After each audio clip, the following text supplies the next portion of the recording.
Today on the topic show, Bud Light censorship is ramping up. Vivek Ramaswamy goes viral in a response video to his critics. A 12-year-old honor roll student who wears the Gadsden flag and is kicked out of school. Bud Light college tweet gets only one group to like it. Vivek Ramaswamy goes viral on how to fix crime. Nikki Haley is ratioed on her war tweet. Biden is proposing the highest raise for feds since the Carter administration. Mitch McConnell is medically cleared to work again. The United Auto Workers has filed an unfair labor practices with the National Relationship Board against General Motors and Chrysler. Volkswagen is killing the stick shift for the manual transmission GTI. The Dow Jones stock crashes 14%. Lululemon outlook is going up thanks to a 61% increase in sales in China. IHOP idea to try to combat sales slump is biscuits. And Trader Joe's has yet another recall for a food product. All of that and much more on The Topping Show.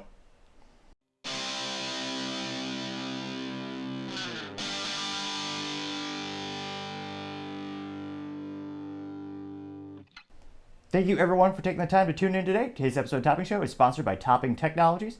Topping Technologies is an IT value-added reseller and services company with a special proficiency in IT security. Heck, I see their founder released twice a day. Gotta say he's quite handsome and brilliant. He's me, that's the joke. If you're an IT leader or a business owner and need a little assistance, you can reach the team over at sales@toppingtechnologies.com. Also, we're trying to get to 4,000 subscribers by the end of the month, so you can click that button and greatly appreciate it. Now, going over to the business part of the podcast, you have Volkswagen killing the stick shift for the GTI. It's almost as if the wind was removed from my sails and I died a little inside. So this will be after 2024. Enthusiasts will no longer be able to get the vehicle with the transmission that is made and destined to have. This has been an icon. The GTI came out in 1976, and enthusiasts have been loving it ever since. With a stick shift, a 6-speed, a manual transmission. Now it looks like the current GTI's 6-speed manual transmission will be replaced by a 7. Well, I barely say it. The mouth. It's almost as if there's a bad expired food in my mouth trying to say this. It's going to have a 7-speed dual clutch automatic transmission. Hooray! No enthusiast wants that. I can't think of a vehicle that is more destined to have a stick shift than the Volkswagen GTI. It's their fun hot hatch. I mean, it rivaled the Ford Focus ST back when the Ford Focus was still around. And now they're giving away so all the people who would have bought it because they want the manual transmission, they appreciate that rare connection between man and machine. I know for the 1,000th time, it's not as fast. Technology has replaced that since I believe the 80s when Porsche came out with the automatic transmission that was faster than the stick shift, but it is so much more fun going to the corner to downshift into the third gear. And if you've never driven third pedals, I highly recommend going out driving a stick shift. You'll never want to go back. It is so much fun. Now, after they cease production of this manual transmission GTI, if an enthusiast wants a fun little car with a stick shift, they're down to basically 3 options. You're going to have the Honda Civic Type R, which is actually exclusively a stick shift, which I do appreciate. You also have the Honda Civic Si, which is also a great stick shift vehicle as well. You also have the Toyota GR Corolla and the Hyundai's Elantra N. Those all come with a stick shift, as every enthusiast wants. And unfortunately, it isn't just because the company wants to acquiesce and make boring vehicles. It's because of the government. Now, several articles have noted that the increased environmental concerns over in Europe and the increasing regulations around emissions. So, no one's complaining about China or India producing more of the pollution than you could possibly fathom, and the greatest percentage as well. But we need to kneecap the automotive experience for people in the US and Europe. Pathetic, ridiculous, and sad to see such a pinnacle of the automotive community. Something that enthusiasts have loved for literally half a century, now dying. Though, perhaps, there's a small sliver of hope. If the government could put a gun to the automotive company's head and force them to make EVs, with a de facto ban by increasing the emission standards, what's stopping a new political leader from, what if they just say, you know what, we're going to have a new, in the US we have a couple mechanisms in the United States when it comes to political actions. You have executive action, And you just say, hey, you know what? Every automotive company, you're going to make a V8, a V10 with a stick shift only. I wonder if people would actually get off their keisters and get politically motivated to tell the government, hey, we want the free market to prevail. We want the automotive community to make what the people want, not what you want. While at the same time, of course, governments use, the largest gas-burning SUVs on the planet. Remember, rules for thee, but not for me, unfortunately. So I do hope some things change in Europe, and somehow the enthusiast community can maybe write some letters to the executives of Volkswagen, let them know demand is still there. People still want these vehicles. And hopefully, maybe we could somehow save an automotive icon from dying. I can only hope, but I always say, shall tell. Other interesting business news, you have Dollar General, their stock crashes. Perhaps they're going to be downgraded to a lieutenant. Now, it looks like the stock crashed about 14%, going down to $135 per share. And the company is attributing it to two things in particular. One is the exponentially increasing theft, which in the United States, in many countries, somehow morons or people are just surprised. When we don't prosecute crime, it increases. Who would have guessed? And they're still not changing the policy. They're still not changing the policies to actually address the issue. So it's only going to get worse. So they're saying we had a lot of theft at Dollar General, so that's going to be an issue. And then they're saying the pandemic handouts are coming to an end. So in the United States specifically, the government actually paid people more to stay at home and not work than to work, which, it was terrible for the economy and the labor market. And it gives you a great example of dystopian future where everyone talks about ridiculous ideas like everyone getting paid just to stay home and do nothing. Because, of course, then you become nothing, as we saw in the pandemic. People got paid to stay home and do nothing. Do they invent the new iPhone 25 or the new car? Or no, absolutely not. They just stayed and watched Netflix and other, basically human vegetables in many cases. Not all, but an overwhelming majority, it kind of seems that way. Now, they expect their sales forecast to actually decrease in their outlook. They have changed their full year to rise between 1.3% and 3.3%. Previously, they were forecasting an increase of sales of 3.5 to 5%. So they're about cutting their expectations in half. That's going to scare the ever-living hell out of the investors who are putting money into this company, thinking it's going to increase and grow over time, and they're going to get a positive return on their investment. And it'll be interesting to see a fair amount of the items in the store are considered non-discretionary, but they make more profits on the discretionary things. Discretionary is a fancy term in retail where it's crap you don't need. Think about what do they sell at dollar stores? Staplers, scented candles for cars, really low quality screwdrivers, stuff that's non-consumable. And that's usually Target's having the same issue. People are buying the staples like the food and the groceries, which is a lower profit margin. So those companies are struggling in many ways. That is also because of it. Now, they also said that they expect their full year earnings to decline 22% to 34% from the previous estimate of flat to an 8% decrease. That is exponentially terrible for the company.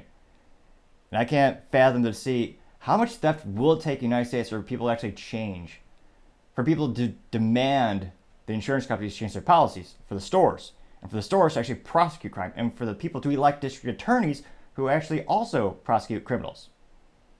How much theft will it take? Target alone is looking at about $400 million in theft this year. It'll be interesting to see how, let me know in the comments, how far do you think society goes to fall before they actually enact some discipline? It'll be interesting to see, but unfortunately, as Magic 8 Ball might say in this case, I venture to say outlook is not so good. Other interesting business news, you have Lululemon increasing their outlook thanks to a 61% increase in sales in China, or as some might say, China, which, say what you want about Trump, he did kind of coin that phrase, and every time I read that, I hear his voice. I don't know if that's a good or bad thing, but it certainly is memorable. Now, they actually raised their full year guidance last week on Thursday after reporting an 18% jump in both sales and profit for its fiscal second quarter. Thankfully, mostly in part because of that 61% increase in China. Now, they expect their sales now to come in between $9.51 billion and $9.57 billion for the full fiscal year, which, dear God, that is an astronomical amount of those exercise pants for women. Though, many would find them tasteful if worn in the privacy of your own home gym. Now, those numbers also compared to a range of 9.44 billion to 9.51 billion. So if you're a shareholder, you're ecstatic because the company is saying, hey, we were aiming for this goal. Now we're up there. Now our goal is higher. And again, companies are usually pretty conservative on Wall Street because they know when it comes to increasing their goals, because they know, I mean, people are buying a stock based on that word, based on that statement. And if they miss that goal, people sell the stock in droves. It's one of perhaps the worst thing on Wall Street is to miss your sales expectations because, yeah, it's a good sign that the outlook is not so good. As a wise magic 8-ball would say, which I know is an inanimate object, actually doesn't have any wisdom. Though it's ironically, interesting enough, that the magic 8-ball is probably more correct more times than a politician. But as a pun. Now, looks like Lululemon is up to 107 stores in China. Jeez Louise. And when asked for comment, the CEO, Calvin McDonald, said both e-commerce and in-store sales were performing, quote, incredibly well in China, unquote. Now, it'll be interesting to see one of the biggest issues in the United States, especially with retail, is theft. It'll be interesting to see, does the CEO actually grow a backbone or some integrity? I know those are rare things in modern society, unfortunately. I say this because a couple months ago with Lululemon, you had 2 employees. There was a robbery, and unfortunately, the employees were unarmed and unable to defend themselves properly. And they're in the store. The guys came in, stole everything. The employees followed the thieves out and recorded them on a phone in an attempt to get the license plate so they can report the proper authorities. Although, ironically, even if they did, they would just be let out the next day because of the United States is so soft on crime. Now, the CEO fired those 2 employees because they went against the corporate guidelines, which I suppose the corporate guidelines is just to acquiesce to all criminal activity and allow your store to lose. I believe that is estimated $7,000 of merchandise. So there's a lot. I did a poll on LinkedIn, and like 91% out of 300 people who voted agreed with the statement that the CEO made the wrong business decision to fire the people. Even if it was by their shitty guidebook, it's not a good message, in my opinion, and many people on the LinkedIn, because you're quite literally encouraging theft. You're saying, oh yeah, we're not going to stop you at all. So of course you can get more theft. Granted, the profit margins on those things are so good they can afford to, I guess, be stolen from a couple times. I can't help but think those sheer, what do you call those, leggings, cost, I was going to say 18 cents, maybe 75 cents in Vietnam to create. And idiots, I mean, people in America buy them for like $80, which, Jesus Louise. So I can only assume they can afford to get a couple of thefts, but overall it's not a good look for the company because it's supposed to be a premium brand company. If anything, I would say go out, hire some retired veterans, have them guard the store, and let people know if you come to our store, you will be safe. Because again, the main demographic of Lululemon is women. So you want to project the image that, I know I hate this. I hate the cliche term of safe space, but you want to let them know it will be a safe experience if you go to that store. You're not going to have to worry about theft. You'll actually be protected. So it'll be interesting to see what the CEO does from here, but it looks like sales are booming. And again, one of the things when it comes to global sales, especially when business gets large enough, China can make or break many companies. It'll be interesting to see how much they grow and continue in that country. I always say, time shall tell. Other interesting business news, you have IHOP. They have a brilliant new way or an idea to combat the sales slump. Biscuits, which, okay. So IHOP is, International House of Pancakes. Well, and they're known for pancakes. Although some moron in their marketing department, a couple years back, they attempted to make hamburgers. And it was a shtick or like a joke or marketing stunt where they were going to change their name to IHOB. And the joke was it's going to be International House of Burgers. And as far as I know, they didn't really increase any sales. It just confused fans, annoyed people, and had everyone thinking, well, what the hell are you thinking? Like, if you can't get a pancake right, how the hell are you going to get a hamburger right when there's a lot more variables and I would debate ingredients as well that go into making a good hamburger? But I partially digress. Now, they purged a lot of their menu by about a third during the pandemic. So kind of going the McDonald's route, where when McDonald's was first founded, they had a huge menu with a bunch of stuff. And they quickly realized the majority of profits came from about 6 or 7 items. So they just purged the menu and they just kept it simple. So they kept to the main things that made the most money. And by doing so, you're able to streamline the business, make everything more efficient. Makes sense. So it looks like IHOP did that during the pandemic as well. And they're claiming that the new item menus are largely focused on driving attendance in diners during lunch and dinner hours and attracting more takeout offers, which, my mind is moderately blown. Who's going to go to IHOP for dinner? I mean, I would debate you, like, if in terms of like equal restaurant experience budget, I would guess you maybe go to a Denny's, which interestingly enough I haven't seen in, shoot, maybe 10. I don't think they're certainly not doing well for marketing in Texas. I don't think I've seen one actually, now that I think about it. But yeah, I can't fathom people going to dinner to a pancake store. And businesses try that. It seems like you have a pendulum in many businesses throughout the decades where you have them doing one thing really exceptionally well. They try to grow. Some of them go and diversify the company exponentially. There's one time where General Electric made everything from nuclear warheads to miniguns to fridges and washing machines. They're probably, and oil and gas, they're probably a good example of one of my most diverse companies on the planet in terms of their portfolio of products. And, after a couple of hard fiscal quarters, they decided to consolidate, and they came up with, I believe, 4 key business categories that they now serve. And they even spun off the home appliance section. So nowadays it's just a licensing deal. It's not GE actually making it. But with IHOP, they're trying to make, it seems like such, now, what they should do, in my opinion, they should advertise Brinner, breakfast for dinner. That's a brilliant thing. You sometimes can't beat a good egg white omelet with salmon, some roasted onions, vegetables thrown in there. Why not advertise that? There's an underserved Brinner community, I would argue. But no, they want to go with biscuits and try to serve biscuits for lunch and dinner? What? It seems like a Starbucks. I don't. So going over to the fiscal behind the IHOP, they say in the latest quarter, IHOP same-store sales grew by just 2.1%, despite higher menu prices compared to the year ago period. Now, their sister brand Applebee's, which they both own, they bought them out, they did even worse, reporting the same-store sales declined 1% in the same period. Well, yeah, it's Applebee's. I don't know who the hell. I don't know who soberly goes to Applebee's willingly. Like, I've never heard someone say that is their first choice of food. Now that I think about it. I don't even think they sell fresh apples, so even false advertising too. Now, it looks like shares of Dine Brands, which is a parent company that owns both of them, they've fallen 25% this quarter. And I know public schools are at all-time low for history, math scores. 25% is known as 1/4 or a quarter, similar to a quarter of a dollar, which is now useless because of the government inflation printing more money. But nevertheless, 1/4. That's that much less. I've now done more than some public schools in America, which is sad. Now, it looks like they dragged its market value down to $856 million, which that's not good. Which, if you're a company who used to be worth billions, now you're all below that mark. It's not good. Now they claim this breakfast biscuit sandwich with the choice of a side will be available September 26th for $7 to appeal to budget-minded customers. Which, yeah, you have to. It's IHOP. No one's going to pay $15, $20 for a biscuit. That's the other issue about that business is the entry-level businesses, which is a nice way of saying cheap businesses or having a lower price point, the consumers are even more sensitive to price changes.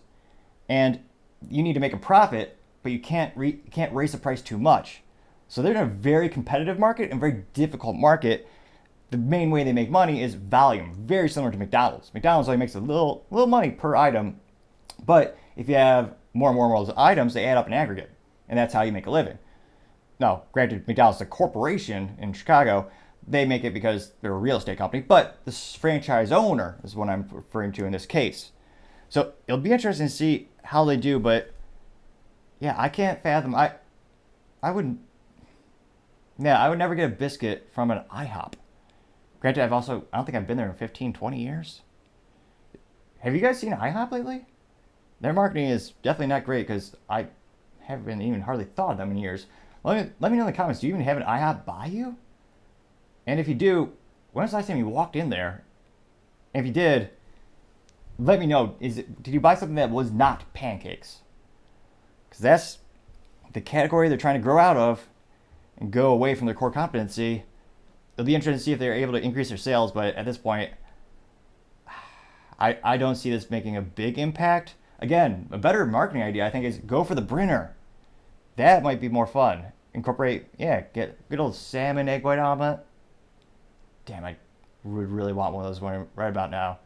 But even now that I think about it, I go to a mom and pop restaurant near me that makes some, I would say it's kind of mid-level price, and they make great breakfasts and Brinners.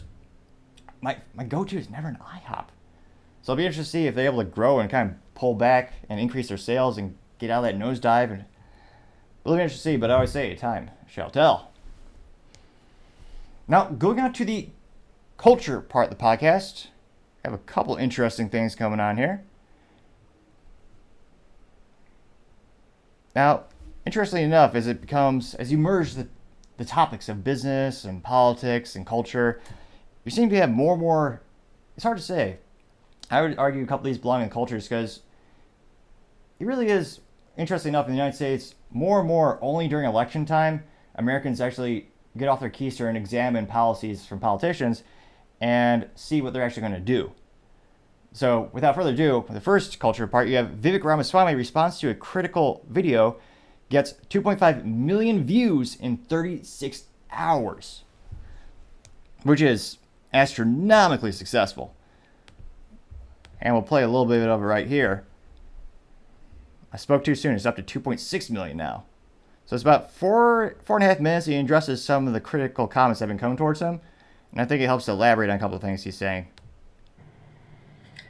Hey guys, we are continuing to surge in the race, and that means the knives are continuing to come out. So we're going to keep debunking the myths as they come up, because I think it's important to be transparent and address criticisms. That's part of what it means. If you can't handle the heat, you stay out of the kitchen. And I'm running for president of the United States, so we're going to address any of these criticisms as they come out. A couple of the favorites from the last couple of days. One is this funny, relatively old, hackneyed one that they're pulling back out, that I somehow made a lot of money off of some failed Alzheimer's drug. Wrong. Actually, you know what is true is I did develop a drug for Alzheimer's disease. And like 99.7% of drugs that have ever been tested for Alzheimer's, thousands of other drugs, mine was one of the many that also didn't work.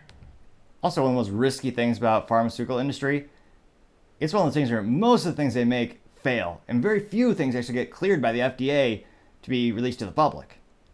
That's just a fact of life. If you're developing medicines, some of them aren't going to work. And in the area of Alzheimer's disease, almost none of them work. Now, the mythology is somehow that I made money off this failure. That's wrong. My company, Roivant, set up a subsidiary, Axovant, that Roivant could have sold shares in, that I could have sold shares in before that failure. We didn't. In fact, many people would call that honorable. That was extremely painful to me when that drug failed. So how did I make my money then? Well, it turns out that I worked on a number of other medicines, 5 of which are FDA approved today. One for prostate cancer, another for endometriosis and uterine fibroids, another for psoriasis, another for overactive bladder, another for a rare genetic condition in kids, where 20 kids a year are born with a genetic disease, where 100% of them die by the age of 3. And with treatment, a majority of those kids can live lives of a... Wait a minute, how many did he say? Year are born with a genetic disease, and uterine fibroids, another for psoriasis, another for overactive bladder, another for a rare genetic condition in kids, where 20 kids a year are born with a genetic disease, where 100% of them die by the age of 3. And with treatment, a majority of those kids can live lives of a normal duration. That's very admirable, but I wonder, I can't conceive, in that specific instance, I can't conceivably see how you make a profit on that. Unless they were able to, unless the solution that they created was a derivative where they just tweaked a current drug a little bit to make it happen. But yeah, I don't know how to make a profit on 20. I guess it's per year, but still. That seems more of a, with the numbers right there, it seems more of a philanthropic or a kind of doing out the goodness of your heart, because I don't know how to make a profit in that case. I'm proud of those accomplishments. That was part of how I had success in the world of biotech.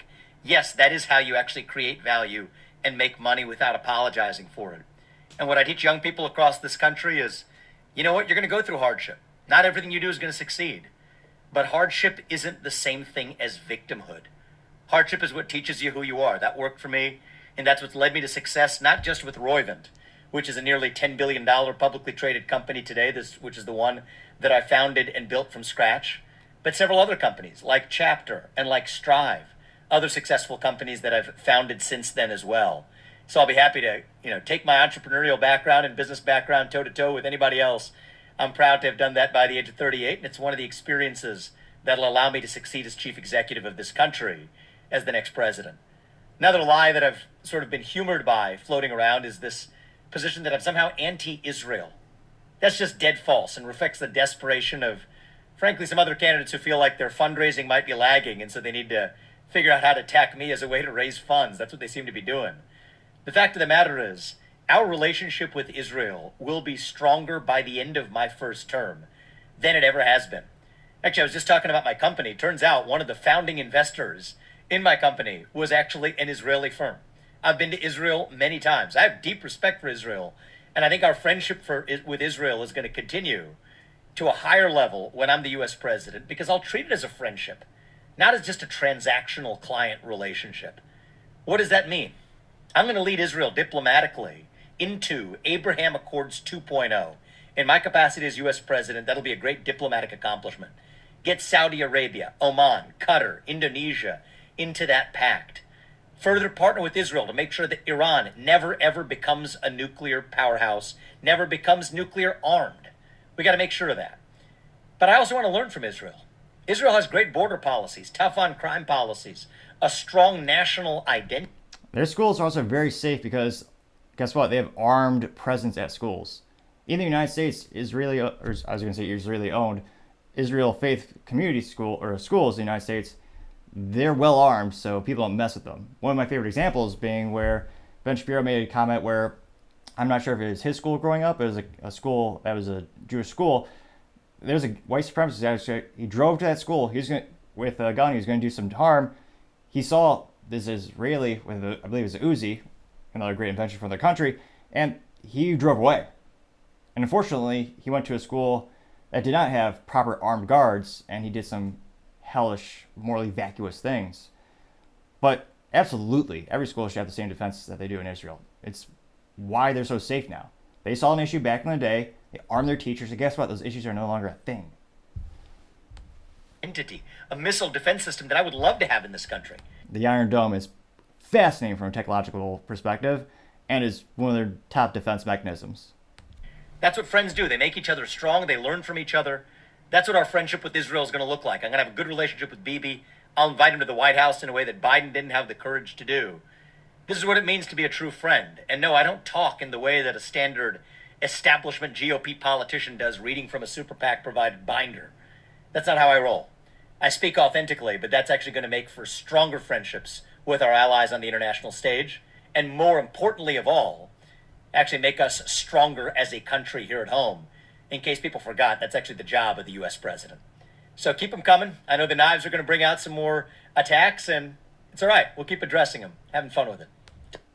Talk to you. So, in terms of marketing and kind of a move on the political chessboard, brilliant because he got a lot of views. Literally 2.5 million views in 36 hours. That's ridiculously impressive. Now, it looks like the responses are mostly popular. You have someone saying, and then a couple of pejorative. Now, you have one person saying, why don't you run for a city council first? That got 9,584 views and 124 likes, which is about 1.35% like ratio. And actually had someone respond to that response saying, well, neither did Trump. And that person got 7,658 and 326 likes, given that ratio of 4.3%. So there's some people who had some more positive responses to that. Now, you also had someone by the name of Journey Across the Internet saying, this dude has, it's going to sound silly because it's typos, but, quote, this dude has answers for days, ha ha ha. Love that he just brushes it off and says, okay, guys, what else you got? LMFAO, this is goated, unquote. I got 11,700 views and 99 likes. So, not the best ratio, that's 0.84%. And another one said, Bradley said, thank you for addressing the rumors. Got 4,742 views and 19 likes. So 0.4% like ratio, not the best.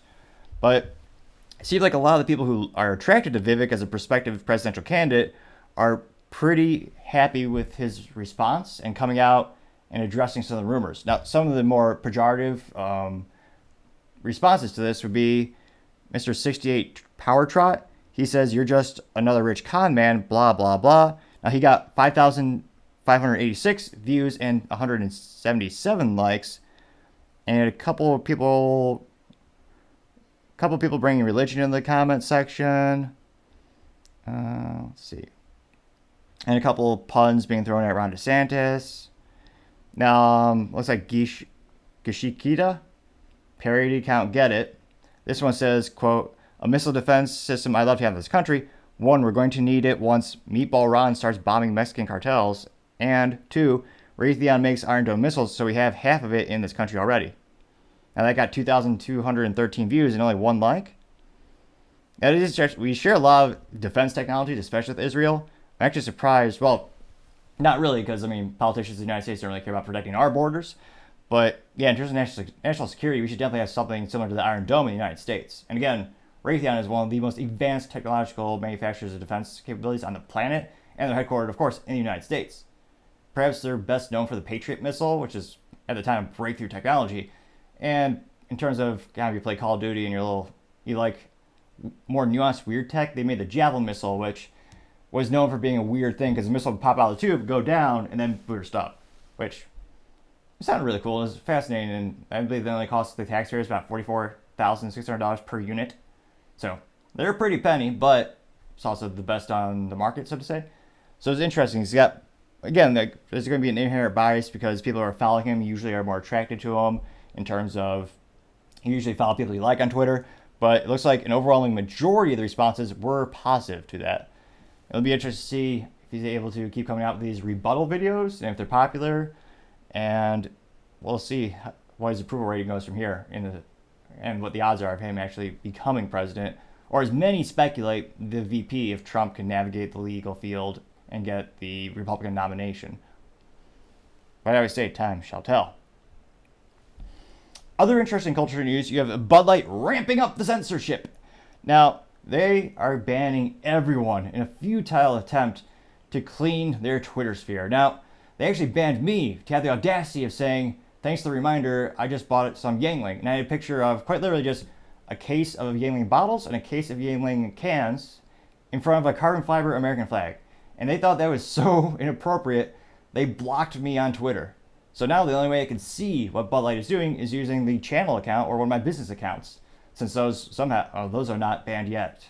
I say yet, knock on, epoxy on top of barnwood, but nevertheless, barnwood. Now, they've now banned one of the most popular responders. They banned Rich Mooney, and they're hiding, I should clarify, he's hiding the responses right now. I sent him a message on Twitter asking if he's been banned yet, and I suspect he will be soon. Now, he's most popularly known for doing the Bud Light poll, where every time Bud Light comes out with a tweet, he'll ask people in the comments, hey, what are you going to buy this weekend? Anheuser-Busch InBev product or not Anheuser-Busch InBev product. And of course, throughout the past couple weeks, it's consistently been, I want to say between 91 and 96% people saying no Anheuser-Busch InBev product for me. Now, he actually had the audacity. He actually posted a picture of like 7 Yangling cans in an ice chest. That was hidden, so no one can see that anymore.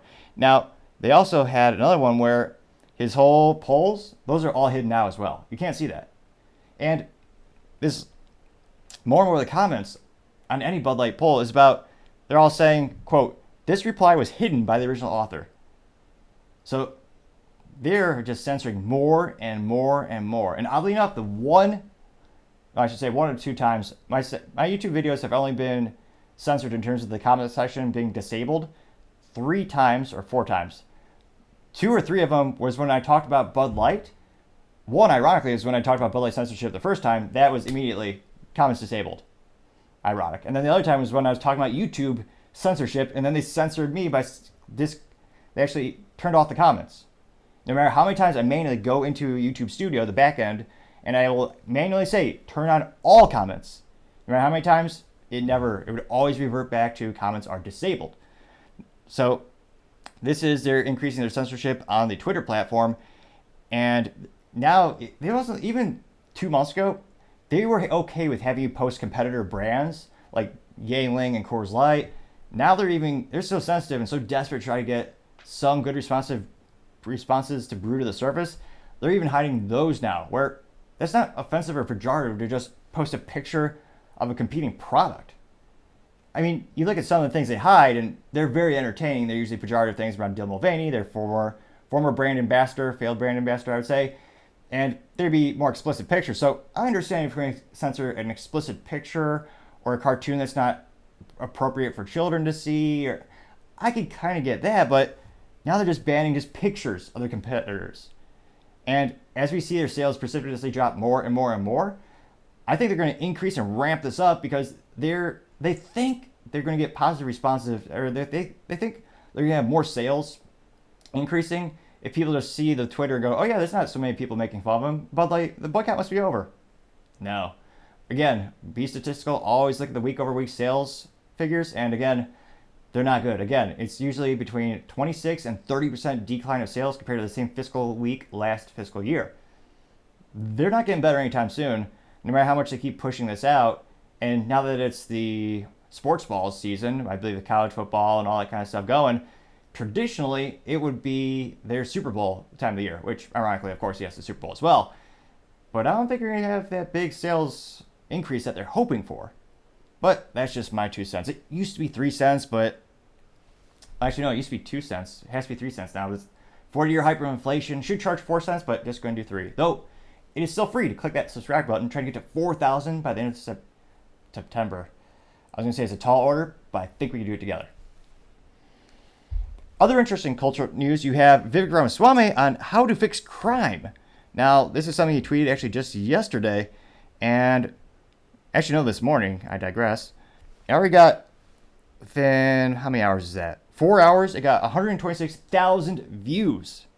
It's pretty darn good. And 2,344 likes. So needless to say, doing quite good. And he is on Fox News. It's about a minute long, but it is going more and more popular. So I'm going to play that really quick. Vivek, a lot of this is due to lenient policies put in place by local Democratic leaders. We know that. What could be done at the national level? So look, I think we can stop subsidizing these bad behaviors at the local level, Brian. I don't think localities should get money blocking. Of course, the example that they used in the picture, they got picture in picture on Fox News. They got the split screen with the two talking heads, which, again, how cliche is that, Fox News? But the picture that they have showing crime is, of course, San Francisco, where you get what you vote for. California actually voted to basically decriminalize all theft up to $950. That used to be a felony, which, again, when you're going to court, there's certain consequences for certain classifications of the crime. Instead of that being a felony, they made it a misdemeanor, so it's even lower. And when you go to court and you're dealing against the government, they usually plea it down. They'll come at you with a lower offer. So, and I guess you also have all those district attorneys that don't actually prosecute crime. So it's basically a lawless hellscape of San Francisco, with every retailer leaving that you could possibly fathom, and headquarters also leaving the state in droves. Grants from the federal government unless they're allowing cops to do their jobs. We know how to address crime in this country. More cops on the street, literally on the street, without being able to look over their shoulder, fear of being sued. That's thing number one. And so I'll have to disagree with Vivek in regards to they have qualified immunity, so they can't be personally sued. That's a big point of contention when people debate about police accountability and the legalities of them not having consequences, and the pejorative joke where if a police makes a mistake, they just get a paid vacation, which I would say isn't just police. That's pretty much every public sector job, especially all those union members are quite protected. Thing number two is bring back mental health institutions. We have a mental health epidemic across this country. Over the same period that we saw the closure of mental health institutions, we've seen a spike in violent crime in this country. That doesn't mean drugging up a bunch of people with Zoloft and Seroquel. It actually means restoring purpose, faith-based approaches and otherwise. Right. But those are politically incorrect discussions right now. Cops doing their jobs in mental health institutions, I say bring both of those things back. That's how we address violent crime. I agree. Now, the issues come in who's defining mental illness. I mean, you had the FBI say, if you're a concerned parent going to a school board, you're a terrorist. That's not a joke. It actually happened in America, as crazy as that once might seem. Now, in terms of statistics on the videos, it got 110,000 views in the first 3 hours being posted, 2,075 likes, giving a 1.89% like ratio. Not too bad. Now, the top two responses were, quote, make two-parent homes great again. I got 1,533 views and 27 likes, which, pretty good statement. That's 1.76% like ratio. And then somebody named of Rumpelstiltskin Gold, which, again, I'll never be able to spell. It's one of those funny names, says, quote, you're the wrecking ball we need, unquote. I got 1,543 views and 39 likes, giving it a 2.53% like ratio. Now, when it comes to actually beating crime or, getting tough on crime, it's going to have to be a multifaceted approach. You also have to think about the community and the cultural changes you need in a community to actually make changes. So it's going to be, there are a lot of levers you're going to have to pull in order to actually turn the trend around with these cities. But in terms of a presidential, I don't know how much a president can do in terms of turning cities around. I mean, you look at Chicago, throughout the years, we've had Republican presidents and we've had Democrat presidents.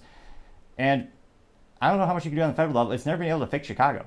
They've been democratically governed with their mayor for 93 years now. And the crime's never gotten better. It's only gotten worse. So I would say it's a cultural issue as well as a political issue. They don't actually enforce the law over there or know the Constitution. But let me know in the comments, what do you think is the best way to combat crime in the United States?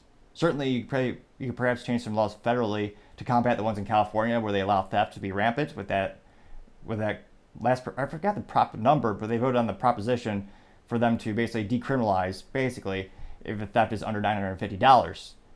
Perhaps you can you'd have a statewide or a countrywide law. If it's over a certain dollar amount, you'd be prosecuted. I mean, it'll be interesting to see, but you're going to need to work with as cliche as it sounds, you have to work with the community. You have to reinforce the concept that two-parent households are one of the most important things in society and one of the greatest mechanisms for helping someone have the best odds of success in life. Can't help but notice a lot of these issues when you have crime, you have some of these most morally deplorable people with all the disgusting, everything, most morally vacuous things I could think of when you think about everything from theft to murder. I can't help but notice a lot of them are coming from broken families. Because from a culturally and politically speaking, it's actually encouraged that. There are actually more incentives for single-parent homes than dual-parent homes in the United States in many cases. That is something I think a president could change in terms of the welfare and the mechanisms for that, where you're currently actually reinforcing that you're paying single moms and you're encouraging the act because there's a fiscal incentive behind it. So there are, the more I think about it, there are a couple things you can do politically, but I think you're going to have a cultural as well as a political amalgamation come together to truly fix some of these cities, because they've been in trouble for a long time. So it'll be interesting to see if they're actually able to fix them. I don't know, but after you look at Chicago, after 100 years, I can't help but think the Magic 8 Ball, unfortunately, would say outlook is not so good. But hopefully, it will get better, hopefully. Other interesting cultural news, you have a 12-year-old beating a tyrannical school, getting 12 million views in 2 days. He had the audacity to be a patriot and wear the Gadsden flag on his backpack. Now, this takes place in Colorado, and Connor, an honor roll student, got called into the office to talk to the teachers, and his parents got called to the school because he had a flag. Now, this would never happen if it was a LGBT flag. Those are in the classrooms. Those society is okay with, apparently. But having the Gadsden flag, which again has rich historical roots, that is what gets you in trouble in the United States. Being patriotic these days is what gets you in trouble. Which is pretty, in terms of public schools, I'm not surprised. It's also the same places where they don't even say the Pledge of Allegiance. They don't have American flags in some of these public schools. They have those other flags, but not American flags, interestingly enough. So thankfully this mother recorded this conversation so you can actually hear these morons, public sector, address the situation. And I can't help but, you can't help but think, the kid's definitely conservative, because he's got a clean haircut, he's got a button-up shirt, a button-up long-sleeve shirt, it's a dress shirt, got clean jeans, he's got a nice brown leather belt, and he's got the best shoes on the planet, New Balance. I think I'm on my 17th or 18th pair of the New Balance 990s. Phenomenal. Made in America, as I was about to say, they all should. Very, very, very few are. That's kind of one of the unique things about them. But without further ado, play Lydia. You know what the Gadsden flag is? That it's a historical flag. So the reason that they do not want the flag, the reason we do not want the flag that way, is due to its origins with slavery and slave trade. Now, of course, as you would guess, the teacher's a radical leftist, as we'll show with evidence later in the video as well. But that symbol has nothing to do with that flag has nothing to do with any racist connotations. It literally says, "Don't tread on me." Like, That is what was. and the same people who are so this has nothing to do with racism, but the same people who say you should erase everything modern that has anything to do with anything old that was bad. Well, what about Planned Parenthood? That was started by a eugenicist who was racist against the African American community. She put Margaret, what was that gal's name? The founder of Planned Parenthood put those institutions in poor black communities intentionally. She was horribly racist, but they still love that institution regardless of its dark, morally vacuous past. Interesting. That's the reasoning behind the the Gadsden blood. The "Don't tread on me." Okay. Which is the Gadsden blood. Okay. This teacher looks like the Karen. So what's going to happen if he doesn't take it off? He is able to go. I was actually just telling him, like, I was upset that he was missing so much school. I'm like, so I asked if, can he just take his stuff out of his bag and go back to class? Like, I just want him to go back to class. The bag can't go back. Remember, they would never do this to someone with a pride flag, or what's the new one called, the progress flag? No, that person would be a hero if they would have that on their backpack. It's got a patch on it because we can't have that in and around other kids. So that's what I was trying, and then he said you were close. So I was like, oh, okay. Yeah, it has nothing to do with slavery. That's like the Revolutionary War patch that was displayed when they were fighting the British. Like that. That's the revolution. Maybe you're mean. A plus to this patriotic parent who actually knows the historical provenance behind that flag. Have like Oh, it's one of those things where facts and logic kind of just wash over some people. And this teacher, I say teacher because in title only, I highly doubt she actually teaches anything besides political ideology. She's just sitting there with a blank stare. Just the facts and logic just wash off her like deodorant, probably. Confederate flag? Okay, I am just here to enforce. No, I am here to enforce the policy that was provided. Just following orders, a cliche as old as time. By the district, and definitely you have every right to not agree with it. I mean, Because absolutely. the ACLU says that he's allowed to wear that. If you go on their website, it's says in big. So, Mama Bear's rockin'. She did some research. all I'm saying is that Unless there's a ban on patches, period. Like if you said there's no patches allowed at the school, you cannot display what you think or anything like that. The resting bitch face, or the RBF of this morally vacuous teacher is highly disturbing. Or cheer or anything like that. I think it's one-sided, because It always is. you allow some patches but not other patches. Kids have patches on their names and the American flag and backpacks. Yeah. That was flown during the revolution, but I just don't understand that at all. so what I can do is And if you go onto the ACLU's website, let's talk to I someone. can have you speak to I really don't. I can have you speak to Jeff Yoakum again. Okay. And then he can refer you to our person at the district. Okay. Because, like I said, we're following district policy. Just following orders. So, the last thing I want is him out of class. Yeah, I know. That's all He the last takes thing I the want. No. She just wants to bully this kid because he's different. This is seriously. He studies. He wants to get straight A's. He did that. He made honor roll when he was here before. He intends to do that again right now, but it's hard because he keeps missing class for this. So I understand that. yeah, and we teach him to always stick up for your beliefs. And you're going over the revolution for 7th grade. The founding fathers stood up for what they believed in against unjust laws. This is unjust. Okay. Like I said, we're upholding a policy that was provided to us, which we have to uphold. Okay. Can you show me where the policy? Mama Bear did some research, came guns loaded. Now, Connor Boyack did a great coverage of this issue. He said, quote, "They say the US EEOC, which admitted that the flag, quote, originated in the Revolutionary War and is non-racial or in a non-racial context. But then, quote, however, whatever the origins and meanings of the symbol, it has also been seen sometimes interpreted to convey radically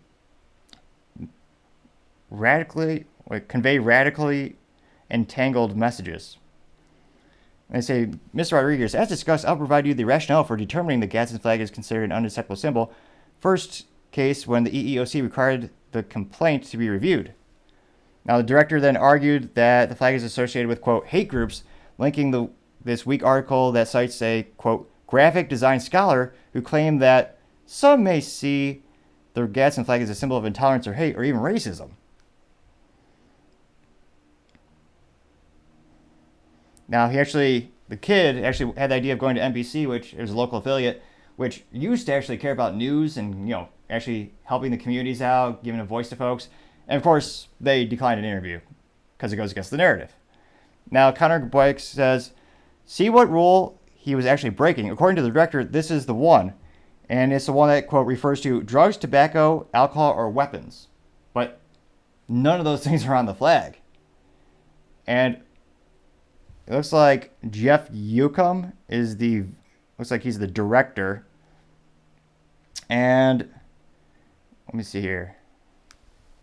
It looks like he said the day later we won. Yesterday the student returned with the patch still visible on his backpack. Following the district's direction, Vanguard administrators pulled the student aside so that they could speak with the parents of the district. Upon learning of these events today, the Vanguard School Board of Directors called for an emergency meeting from Vanguard's founding and have proudly supported our Constitution, the Bill of Rights, and the ordered liberty for all Americans have enjoyed for 250 years. The Vanguard School recognizes the historical significance of the Gadsden flag and its place in history. This incident is an occasion for us to reaffirm our deep commitment to classical education and support the American principles. At this time, the Vanguard School Board and the district have informed the student's family that he may attend school with the Gadsden flag on his backpack. So a rare win for freedom of speech as well as patriots. A flag that shouldn't offend anyone. And it is somewhat refreshing to see most of the comments all overwhelmingly positive. Everyone's saying, good for kid for standing up what he believes in. Good for him. There's no one saying, kudos to him. I hope they sue the school into oblivion. Now, interestingly enough, the student stopped, and it was a perfect meme where he actually goes outside and he goes and looks at the teacher's car. And of course, it's a Mitsubishi POS. And it is covered with leftist bumper stickers.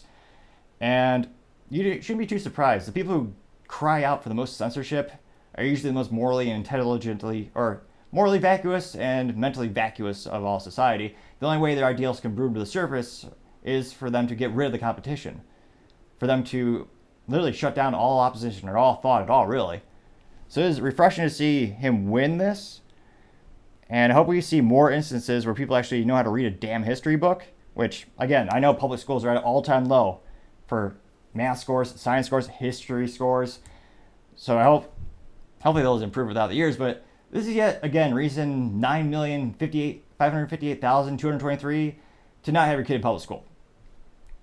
They seem to always discriminate in one direction. And I don't see them getting better anytime soon. They spend more in public school every single year, but the test scores go down every single year. And they're not, at this point, they're nothing more, in many cases, not all, but to be an indoctrinational vessel for the schools to pump their ideas into them, which are usually all morally, mentally vacuous, to say the least. Telling them they need a bigger government, telling them they need to go to college to be successful, which is, teachers supporting teachers. And no, I know more successful millionaires who don't even have a high school diploma than people who went to college and are still paying off debts. Needless to say, I'm glad he's able to get this hammered out, but perhaps he's a good example of too cool for school because, the bar for her intelligence, the teachers, were really almost so low, it's almost underground, but he actually has a better common grasp on American history and integrity than she ever will. But I always say, time shall tell.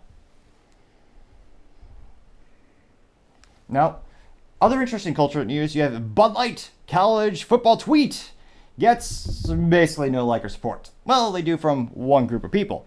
Now, these statistics are all taken within 24 hours of the post, and you had the original tweet where it was all these Bud Light cans, and I'm so disappointed. My college is actually on the picture. So, damn it, Iowa.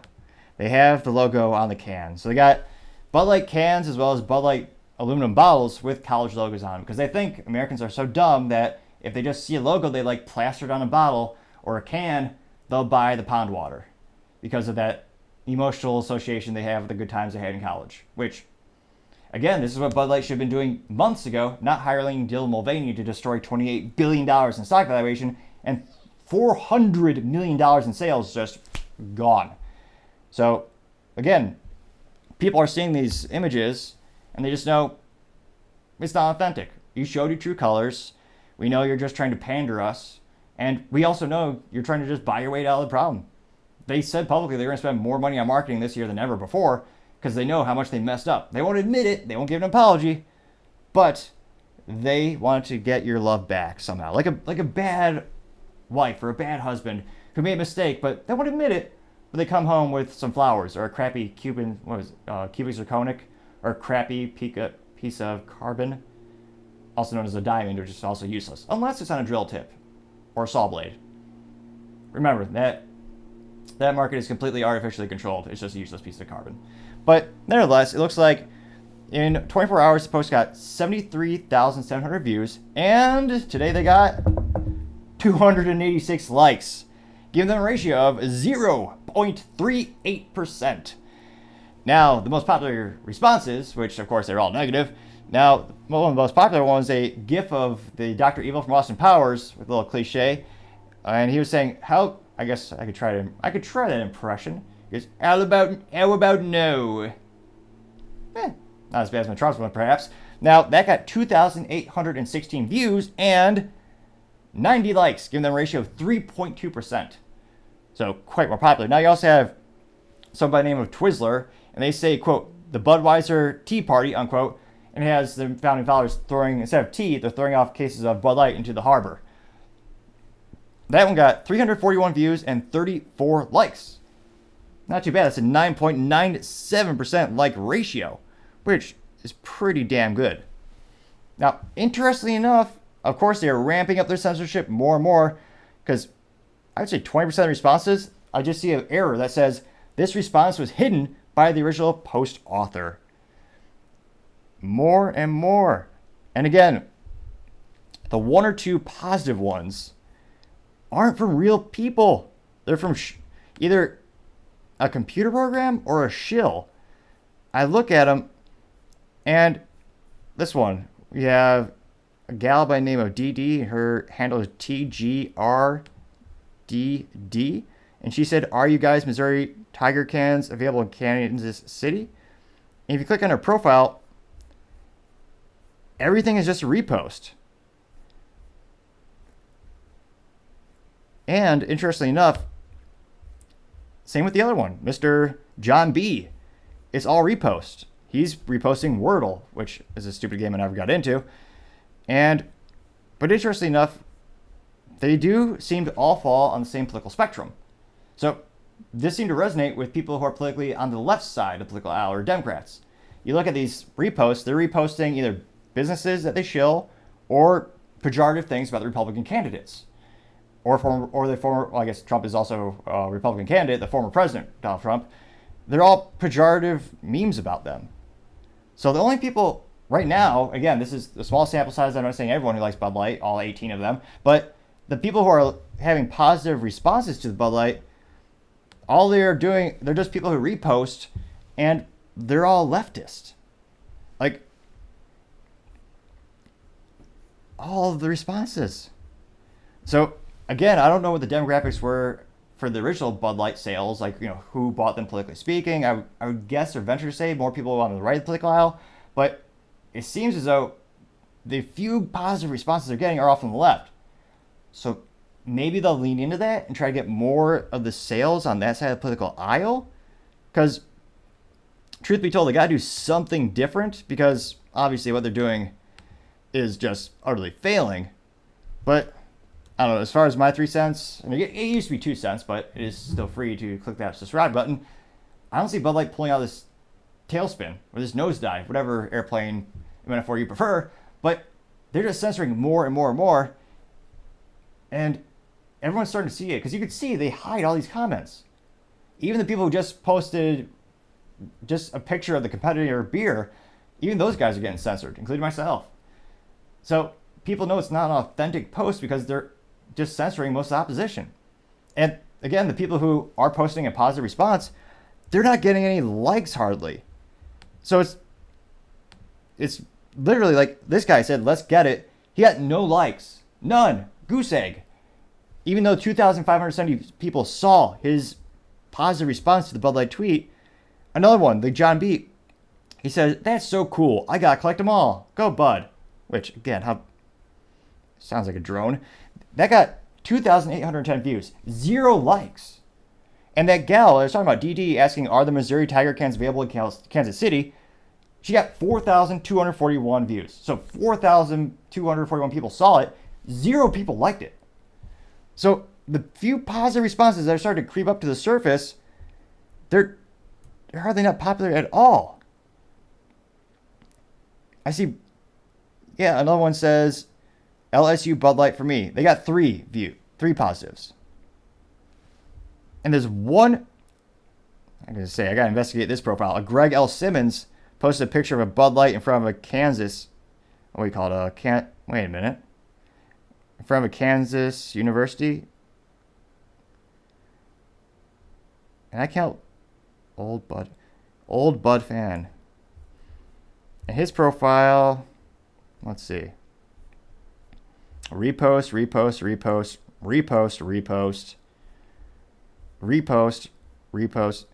He's got to work at the school. Everything associated with his account has that little stupid eagle or bird or whatever it is. Or Jay Hawk. So yeah, Greg L. Simmons. And he did get 61 likes. He's got to work there or something. So I don't know. It seems like the only people that have any positive responses or are really involved are people who work there or the football fans, but really hardly anyone's gravitating towards their view.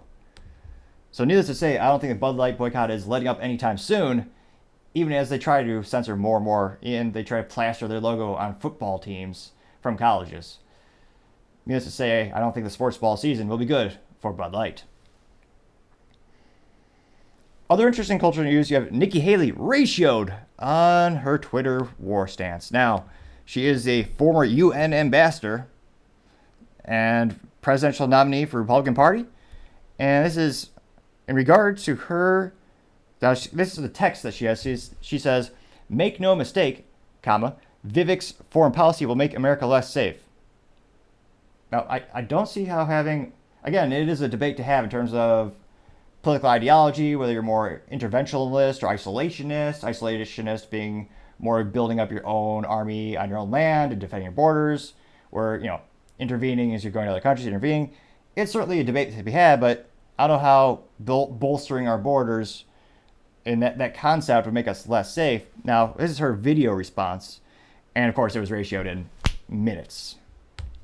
I mean, look, he has shown that he's naive. The idea that he doesn't think we need to continue to partner with Israel, the idea that now he's saying that we shouldn't worry about Iran getting a nuclear bomb and we shouldn't defend ourselves against Iran, and no one... He didn't say that. And actually, if you're watching the whole episode, in the clip where we actually watch Vivek's response, he says he's adamant about Iran not getting nuclear capabilities. So there's definitely a disconnect or a lie somewhere. Understands that, and it's naive to say, oh, we're going to go to Russia and tell them you quit playing with China. It's just not accurate. And I don't know how it's not. The whole Ukraine-Russia situation could be easily solved if we had a president of the United States with a little vigor. You simply just go to Ukraine and say, hey, we've given you over $100 billion in cash, weapons, and other miscellaneous crap that we send them. You're not getting any more. You're going to go to the table, negotiate with Russia. Russia, you want these sanctions to stop, right? You want to get back in the global economy? You guys are both going to concede a little bit, give up a little both sides, and you're going to stop killing each other. If you stop the fueling the war, it would naturally peter out. And if you give them an incentive to actually negotiate, they would. Right now, the whole world is giving Ukraine resources. They're getting weapons from every conceivable country on the planet. They basically have an unlimited resources. If you ever play the game Risk, or Age of Empires, both really great games. It's all about resource allocation is a huge component of it. Age of Empires 2 in particularly, good old game from my college days or high school. And if you run out of resources, you can't go to war. So if you go, again, the U.S. is giving some of the most resources, again, over $100 billion. If we say, hey, we're decreasing our spend, we're going to cut you off, we're telling you, go to the table and negotiate. Because Russia wants a way out of this too. There's no country, I was going to say no country, we've done that throughout the years. Unfortunately, you can't really have a never-ending war. You run out of resources. You run out of public support. You run out of soldiers. Like, there's one of those things where it can't go on indefinitely. But nevertheless, I'll get back to Nikki Haley. Which, again, Nikki with N-I-K-K-I, can't even spell her own name right. I mean, that's almost as ridiculous as having someone named Topping. Oh, wait. I digress. And I'm always going to take the side of Israel. I'm always going to take the side of us being strong when it comes against, a terrorist group that says death to America. He's completely wrong on this, and the American people see that. I mean, look. Again, he said he supports Israel. He said he's wanted to decrease funding to them and have it be more of a collaboration. Now, again, some people, depending on how you ask politically, some people say we just give them resources and give them great military tech. We also gain a lot of tech from Israel. One of the best defense contractors on the planet it goes by the name of Elbit Systems and IWI. Elbit Systems makes some of the best aerospace components as well as actually aerospace and land and ground air vehicles in the industry. The Elbit Systems makes the $400,000 helmet for the F-35 Lightning II. That is a huge technological breakthrough. Now, that cost may seem expensive. That includes the cost of research and development as well as the actual materials cost.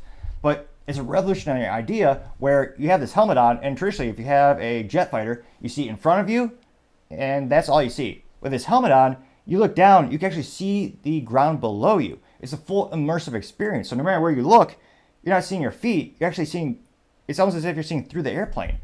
That's a first commercial product that I can think of. And it's revolutionary. It's because our countries are sharing some of this tech. They're bidding on some of our military contracts. We're helping their military out. So there is a mutually beneficial relationship. I think the debate comes in, how much, fiscally speaking, do you give to each other? But again, that's not what Vivek said. Now, it looks like, of course, she was ratioed in, seconds. Now, the top responses, one said, and again, you almost can't make this up. One of the top responses was from a gentleman, and again, so the video herself, so her video got 156,000 views, and all these statistics were taken at the 24-hour mark, so 24 hours after she published it. 156,000 views, and again, that's not great compared to the competitors. You have DeSantis as well as Vivek and Trump. Oh, Trump not so much on, well, Trump actually broke Twitter, almost getting 200 million views, but most other candidates are getting a couple 100,000 to a million, depending on what the subject matter is. But she got 156,000 views and 2,235 likes. So if we pull up the good old calculator application on the computer here, you'll do a little division here. We get 156. That's come on now, carry the 1.42% like ratio, which it's not great. Now, the top responses to her statement in her video were one by the name of Roland Adam. He says, quote, I'm voting against forever wars. Sorry, Nikki, unquote. He got 930 views, but he got 49 likes, giving him a ratio of 5.26%. Pretty good. Now, another one says, this is from a Twitter handle by the name of Awakening. He said, quote, you're a liar, Nikki. Vivek never said it, unquote. That got 1,224 views and 28 likes, 2.29% ratio. Not so bad. And as I scroll through the rest of the comments, and I'm looking through them, I'm not seeing a lot of positive ones. One of them is from Brandon Brown. He says, I think Vivek has a good chance of becoming president. 36 likes out of 1,029 views. Another one says, stop funding the Ukraine war. 27 likes, 793 views. I don't see... let's see. You say you're going to take the side of Israel. When are you going to take the side of America first? That got 81 likes out of 1,468 views. Another one just says, no, I don't think so. I got 2 likes, a couple hundred views. Another one just says, a couple laugh out louds. Another one says, this is from Real Phil Jones, which, pretty good profile. I didn't know you could put emojis in your name. He's got an eagle, a bald eagle there, an American flag. That's as American as you can get, although he's missing an AR-15. Now, he says, quote, at least he isn't a warmonger. And he got 22 likes out of 259 views. So, and another one just says, he's a great guy. Another one says, get a life, you're lying and obsessing about this guy.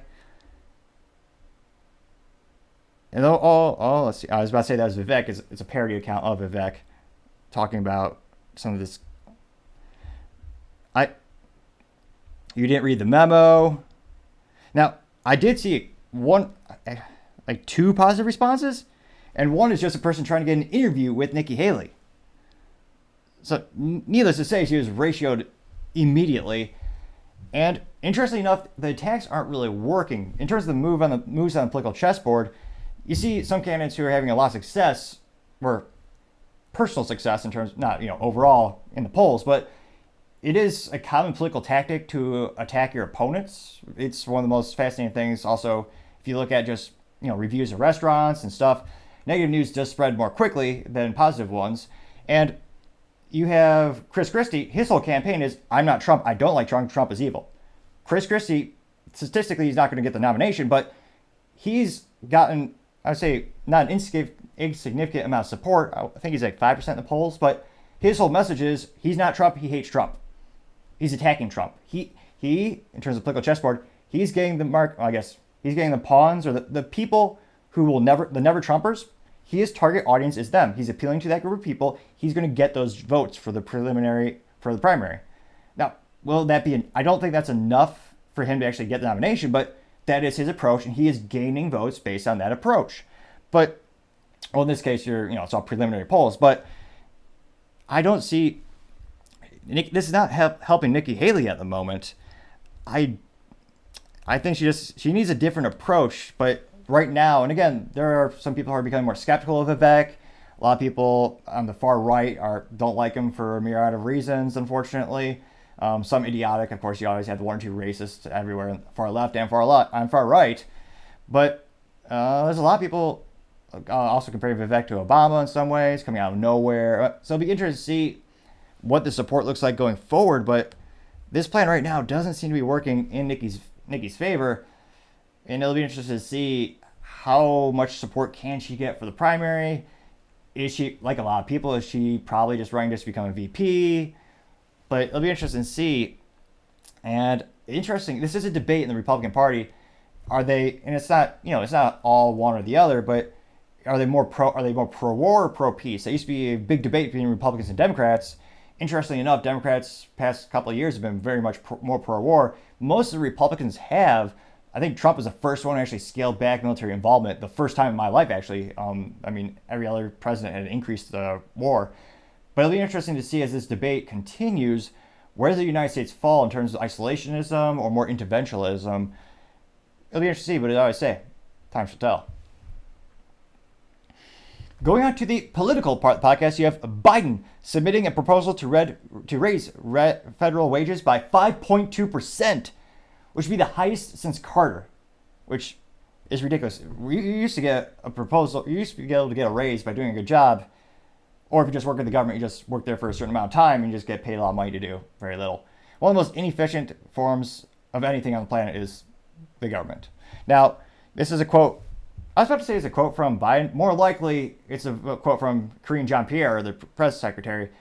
I say that partially as a joke, partially serious, because she's gotten caught multiple times tweeting, and it was actually supposed to be Biden. So she tweeted something where she said, I fixed the economy, I did all this. And it's like, oh yeah, you done messed up, as some might say. So realistically, let's say this is from Karine Jean-Pierre saying, quote, specifically, I've determined that for 2024, the across-the-board pay raises will be 4.7%, and locally pay increases will average 0.5%, resulting in an overall increase of 5.2% for all federal employees, consistent with the assumption of my 2024 budget.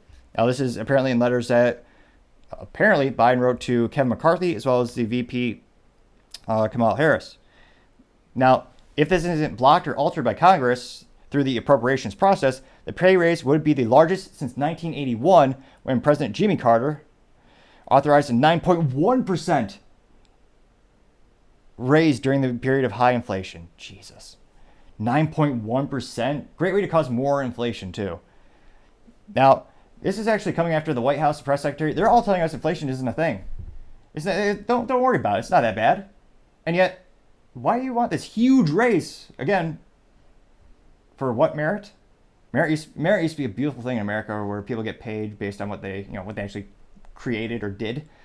Well, still kind of is in the private sector, but, well, with the exception of unions. But, yeah, we've been told, inflation isn't a big deal. It's not that bad. If anything, every month is getting better. That's what we're told. But then why do you want this astronomical, huge pay raise? Is beyond me. Now, hopefully, again, my hope is so little when it comes to Republicans and Democrats actually doing something for the American people. Yeah, I doubt they're actually going to get off their keister and do something like try to block this huge, because again, it's just going to cost us more taxpayer dollars, cause our country to go even more in debt. I mean, the United States is so fiscally irresponsible, you almost can't make it up. And Republicans do the same thing when they're in office. They spend a lot. Democrats, they spend even more. So what's the U.S. debt clock up to? And it's also because most of them don't have spines or backbones. None of them are actually brave enough to say, hey, we need to talk about the entitlement programs in the United States because they're bankrupting us. But they know that's you'll lose votes because, again, people want free stuff. So if you say we're going to take away your free stuff, yeah, they're not going to vote for you. It's up to $32 trillion. Dear God. 32? Well, it's 32.8. And it's actually, yeah, it's usdebtclock.org. It's also kind of depressing to see because, of course, it just, no matter what, it just goes up exponentially. So the debt per citizen in the United States is $97,000. Oh, $97,839. Jesus. The debt per taxpayer, because again, that includes kids, $253,669. Ridiculous. Well, give me a politician to actually attack this issue. Do we need, again, the statistics are against it, but do we need a libertarian candidate? Like, let me know in the comments, is this concerning to anyone? Because eventually the bill will come due. The levee will break, so to say. And it'll be interesting to see, hopefully they say no to this astronomical raise, because again, it's just going to make it's going to make everything worse fiscally speaking. Let me know in the comments, do you think there's anyone who has a modicum of courage or a spine in the government right now that will vote against this? Let me know what you think, but I would say, according to the Magic 8 Ball, which many would say is just as intelligent as certain political leaders, I say that because the Magic 8 Ball is inanimate and it's just kind of random. Yeah, the metaphor's there. It would probably say outlook is not so good. Other interesting political news, you have Mitch McConnell is medically clear, quote unquote. Now, this is after the 81-year-old gentleman actually got in front of a press conference and he froze. And it was quite awkward. He looked confused. And his, what's a nice word of saying helper? His assistant actually had to, well, thankfully they didn't have to wheel him away, so he's not as bad as Feinstein yet. But they had to escort him out. And now this is coming from his doctor. He says, quote, occasional lightheadedness is not uncommon in concussion recovery and can be expected as a result of dehydration. Now this is from Dr. Brian Mohanahan. And apparently he actually suffered a concussion in March after a fall, which, again, the older you get, the worse that is. And, Jesus, he actually had Biden say that McConnell sounded, quote, like his old self when he called him on the phone. Talk about the blind leading the blind. Now, I guess it's somewhat nice to have, at times, have decorum between the political rivals where, they have these times of pleasantries, but to say he's medically clear, I don't know how realistic that is. Again, he's 81 years old. He's done some good things that I've liked over the years, but overall he's been kind of a lackluster politician. And I mean, will these people ever willingly step down? I mean, he's 81. He's still going. And they actually did ask him last week when he froze in the conference, they asked him, hey, you going to run for election in 2026? Which I don't see how he's going to make it that long. He's having trouble now. I don't see how it's going to get any better. And then you have Dianne Feinstein, who's 91 years old. She doesn't know where she is. She literally came out of session one day, and a reporter went up and asked, yeah, how's your 3-month health vacation, or fancy leave of absence? And she goes, what do you mean? I've been here the whole time. No, you have not. You've been somewhere else. And then she actually came out of another session. She goes, did I vote on that? Now, granted, that also is probably the average intelligence level of many people in politics, where they know what they're voting for because they don't read anything anymore. Another thing I don't agree with is omnibus packages, where it's a bill of 58 million bills, where you basically just have to vote yay or nay. But besides the point, she doesn't even have power of attorney over herself anymore. Her daughter does. So Dianne Feinstein is 91 years old. She can't walk. She's being wheelchaired around by Pelosi's daughter, I think. Another conspiracy theory, but interesting. But she doesn't have the legal authority to make her own decisions about her life. Her daughter does. Her daughter has the power of attorney. So she can't make decisions for her own life, but she can make the decisions for about 400 million Americans? What? How does that make any sense? But they won't give up power. And again, as you can see, Mitch McConnell is a Republican. He's on the right. This is an issue on both sides of the political aisle. Now, unfortunately, it's an old cliche of, people who seek power will rarely ever willingly give it up. But I don't know how greedy they have to be for power, or their family members are pushing them towards it. But I mean, they should be enjoying I was about to say their golden years, but I don't know how many years they have left. They should be enjoying it on the beach, or go to Florida apparently, and just spending time with their grandkids. But instead, they're just holding on to that power, almost like a death grip. Let me know in the comments, do you think we need term limits? What's the solution? I don't know what it's going to be, because if you have cognitive tests, then it's going to be, you'll have people making the tests so that they're skewed against their political opponents. That's my speculation, or my concern rather, around if you were to have some type of cognitive test, you'll just make the test to fit your needs. I don't know what the solution is. I think term limits are. There's been a couple of politicians throughout the years suggest it and bring it up for vote. Ted Cruz has in the past. But again, it's kind of like the insider trading thing, where politicians are allowed to do insider trading. If a CEO does it, or if I do it, go to jail, of course.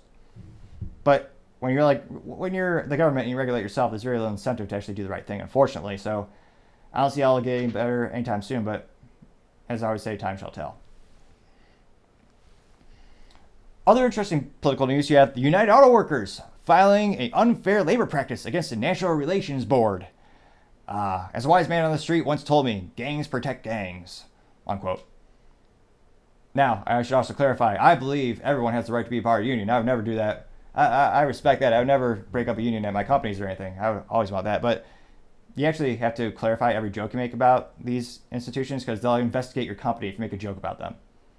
Yeah, it's something that happened to the Daily Wire, actually, Ben Shapiro, the co-owner. Now, the United Auto Workers, specifically, their union has filed an unfair labor practice against General Motors and Stellantis. Now, Stellantis is the parent company behind Chrysler, which also owns Jeep, and Stellantis also owns a bunch of other brands in Europe. They actually bought the company out because the unions bankrupt them back in 2009. So it's not even, many would argue it's no longer American. Also, the Charger is made in Canada. Canadian muscle just doesn't have the same appeal. Same with the Camaro. About 53% of GM cars are actually made in America. I digress for now. Now, it looks like last Thursday the filings followed the companies not responding to the union's demands in a timely manner. The most ironic thing on the planet, unions who get paid to take the longest amount of time to complete a task and to just work there, not the results, they just get paid to have a tenure. They're complaining that GM is taking too long to do something. That is the prime example of the pot calling the kettle black. Now, in a letter, they say, quote, GM and Stellantis' willful refusal to bargain in good faith is not only insulting and counterproductive, it's also illegal. This President Fain said during a Facebook Live. That's why today our union filed an unfair labor practice charges, or ULPS, against both GM and Stellantis with the National Labor Relations Board. Now, Stellantis did reply in a filing. They said, quote, this is from Stellantis, this is a claim with no basis in fact, and we are disappointed to learn that Mr. Fain is more focused on filing frivolous legal charges than actually bargaining. Now, quote, also emailed a separate statement saying, quote, "We will vigorously defend this charge when the time comes, but right now we are more focusing on continuing to bargain in good faith for a new agreement. We will not follow Mr. Fain's tactic to distract us from the important work to secure the future for our employees," unquote. Which, again, when it comes to the outlook of American automotive companies, I would say the outlook is not good. Again, these unions are kneecapping them at the most inopportune time. A good metaphor for what they do in general. But these companies need to transform right now. Now, again, I'm not a fan of the EV technology in terms of, when I think of, what's best for families, I think, well, probably a car that lasts a quarter of a century and 1,000,000 miles. If you want that, you're going to buy a Toyota or a Honda with an internal combustion engine. That's easy to repair because you can go to a local shop. It's not locked in like technology devices that are EVs. Your local AutoZone can't do a repair for a nuanced piece of computer software or a nuanced thing on a Tesla. It's locked in. You got one choice to fix that vehicle. It's Tesla. Just like an iPhone. Both engineered to be thin, sexy, look amazing, but at the end of the day, disposable. You won't remember them at the end of the time. And it's not a good return on investment. It's a terrible ROI. Show me a Tesla that's been on the road for 7 years with the original battery and the original motors. No. But internal combustion engine, absolutely. Now, a lot of these, and again, throughout the years, during some of those pivotal times when they needed to actually transition to new technology or become more agile, that's when the unions strike and hurt them the most. Back then, unions could exist in, I was going to say, some fashion in the 1950s. In the 1950s, the world had just ended from a war a couple years prior. The only country that really had the infrastructure to build vehicles on a mass scale was the United States. Part of the benefit of not having any conflicts on our own home mainland. So during that time, you had Chrysler, Ford, General Motors. They thrived. Chrysler did great. GM did great. Ford did great.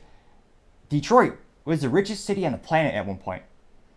And because there's very little competition, they could afford to have really great profit margins. And the unions, like I'm trying to think of a good metaphor of someone who's absorbently greedy. They saw the big profit margins, and they said, okay, well, we're going to want everything. We want it all. We want it all. So huge pensions, huge medical coverage, huge salaries. Again, basing on tenure, not performance. And by the 1970s, they basically near bankrupt the company. And guess what came? Competition. The best, most reliable vehicles on the planet? It's no coincidence they're made by companies that don't have unions. Honda, Tesla, Toyota. Tesla not so much with the reliability, but the percentage of parts made in the USA is actually more American than GM or Ford, as well as Chrysler. But they have the most reliable cars on the planet. Honda, which also owns Acura, brand sharing. Well, you know what I mean. Fancy luxury brand, new logo. But Honda and Toyota, they don't have unions. That means there's less cost. And they also have a superior culture of Kaizen, where the culture of Toyota is to constantly improve. Like on the assembly line, a great metaphor for the two companies, contrasting GM to Toyota. On Toyota, when they have an assembly line and cars come down, every employee is empowered to actually stop. If they see something wrong with the vehicle, they stop. They fix it right there. Now, General Motors is the antithesis. It's kind of like McDonald's. If they see an issue, they just keep going along the assembly line. They might fix it, or they might not at the end of the day.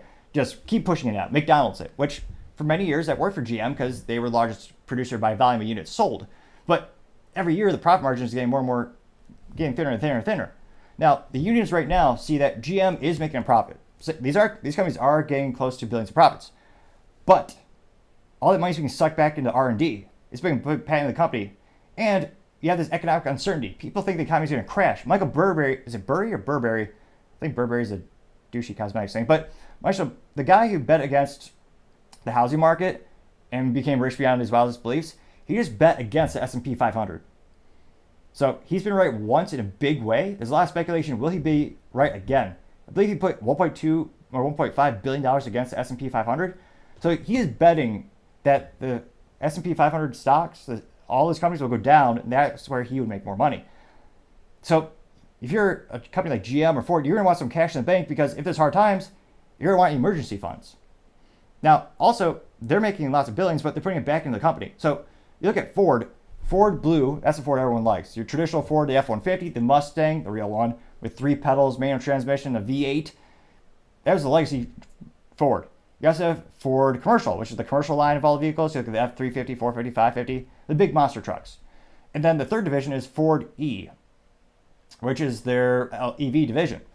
Their EV division is losing billions, but the gas-powered company, the legacy Ford Blue, is making billions in profits. So they're moving those profits to the EV part of the company. And again, the theory is, like many technologies, over time it will become profitable with their EV technologies.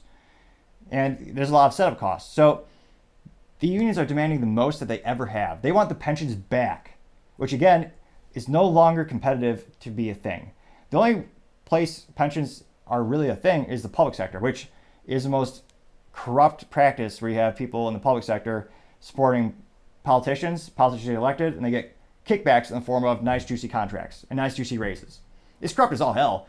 Not enough people actually talk about that issue, but that can't exist in the private sector or the real world, where you have to be fiscally responsible. So as these companies are competing and going against each other more and more, I can't help but think, again, one of the largest contributions to at least GM and Chrysler going bankrupt in 2009 were unions. Don't get me wrong, the executives were also greedy. I believe Ford, one of the executives, they didn't get bailed off, but they came close. They got hundreds of millions of dollars in bonuses. They didn't look. I don't know anyone who agreed with that sentiment, unless you're paying them to buy them out of a contract to make them go away. But it's one of those instances where, during the time where these companies need to be the leanest. I mean, GM, Mary Barra, she's very adamant. She wants to cut a couple $1 billion from their budget. They're buying people out of their contracts. So they're going to people who are salaried, and they're saying, hey, we need to lay off a certain amount of people. Instead, we're asking people to volunteer, and we'll buy them out of their contract. So they'll pay you for the full contract, then the contract ends, they leave. Kind of like basically being paid to go away. GM is trying to cut every penny they can because they have to compete with Tesla, who has a huge lead on EV technologies. And GM in particular, Mary Barra, the CEO, she said by 2030, Cadillac will be 100% EV. Is that a good idea? I don't personally think so, but that's where they're going to go. Personally, the best Cadillac is the CTS, I think it was a CT4, one of my buddies got. It's got a stick shift and a twin turbo V6. But again, GM likes to make something really good that kill it. And she wants GM as a whole brand to be 100% EV by 2035. That's going to take billions of dollars, not just in research and development, but you're going to have to re-engineer your whole factories and build new factories and warehouses to facilitate the unique components and unique assemblies for EV vehicles.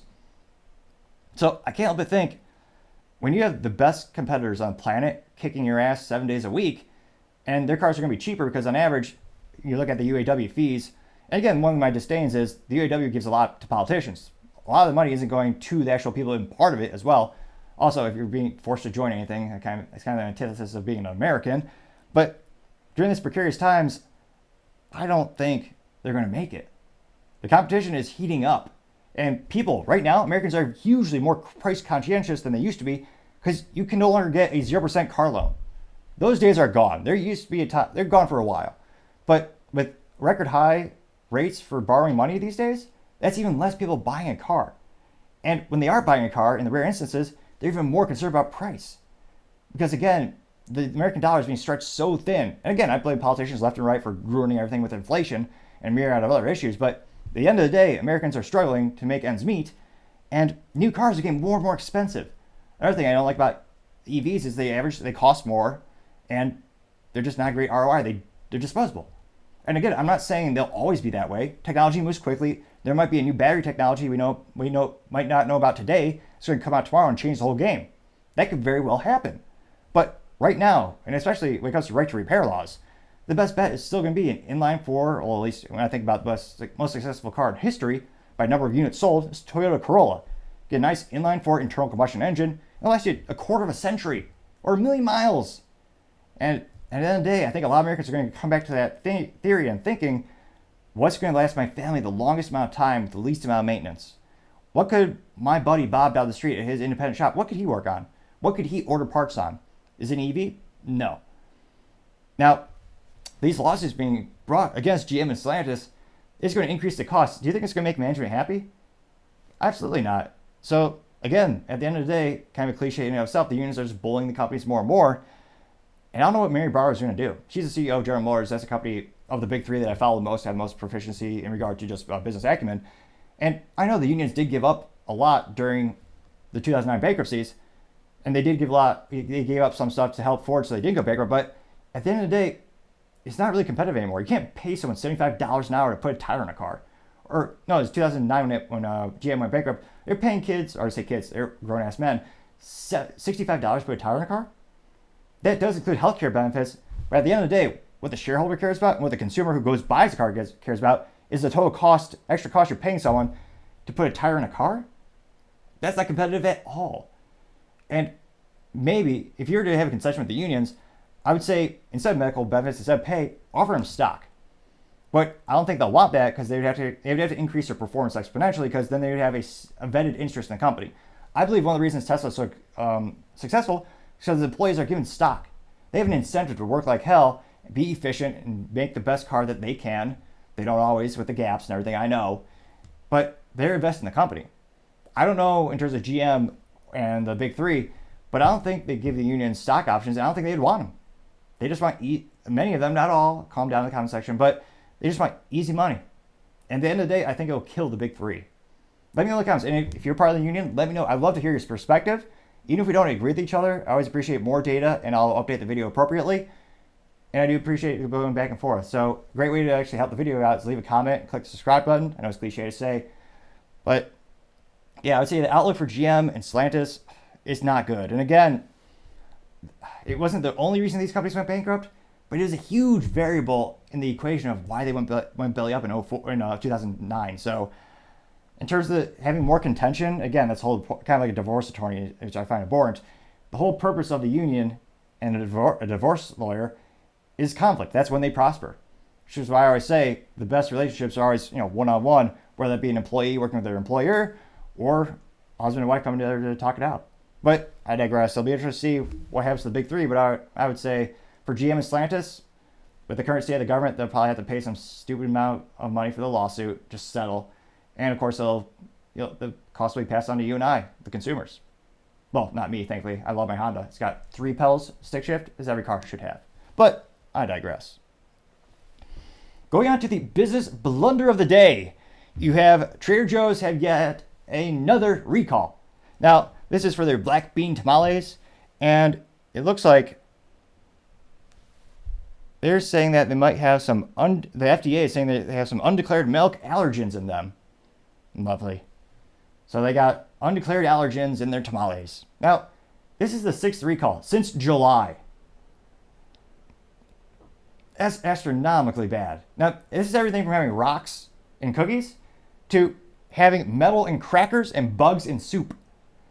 I don't know if their quality control is someone who is visually impaired or if they just don't even have quality control department. Then you just lay that person off. Like, I've never seen so many business blunders from Trader Joe's. They used to be a premium brand, in my opinion. When I was a kid, I'm very, very fortunate. Never went hungry, never missed a meal. But if we went to Trader Joe's, it was a special occasion. Like, if we had a relative visiting, like once or twice a year, our family would make the trek to Trader Joe's. It'd be a fancy, fun experience. And it did cost more than our local grocery store that we went to. It was a special, unique, premium experience to us. And now it seems like they're making more and more and more mistakes. I just see their brand perception being, going down precipitously.